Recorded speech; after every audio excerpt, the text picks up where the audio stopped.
بصراحة أنا كنت وأنا صغير يعني لبست الحجاب على البكير. يعني كبرت، المهم حطيت خمار من القصص بالسيارة.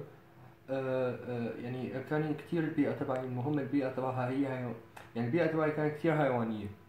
فهملت حالي وكتير عجبتني خرطة مشتي كلية الإعلام، لأنه فيها شباب طلقات وشي أبراتي إن شاء الله بيقبلوني.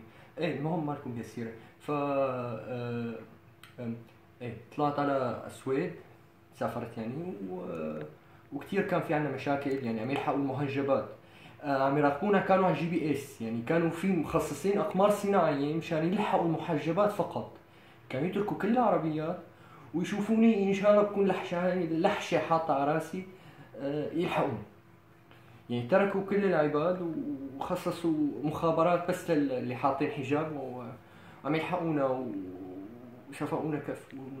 المهم فلقيت انه ما في، يعني الموضوع ما في تطبيق بالمره، وانا كتير حلوه بصراحه، يعني انا كتير حلوه وكان موضوع يعني هن يطبقوا البنات اللي يسبوروا، انا ما يطبقوني لانه حاطه حجاب.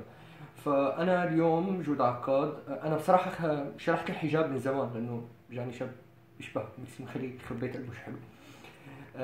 شرحت الحجاب من زمان ولا حبيت انه اكون يعني اشرح هي الطريقه ولكم شلون بينشلح الحجاب مشان البنات اللي على الفيس، ولكم شغله.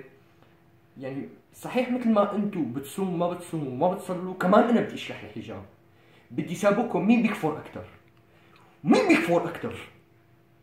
ف بنرجع للموضوع انه انا بدي اعلم البنات هلا طريقه شلون تشرحي حجابك على الفيس. انا اليوم جود عكاد، راح اشرح حجابي على الفيس قدام كل الدنيا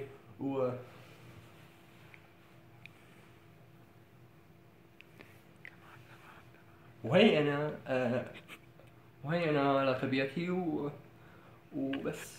هذا اللي حابب اقوله. يا ان شاء الله نشوفكم فيديو بعدين.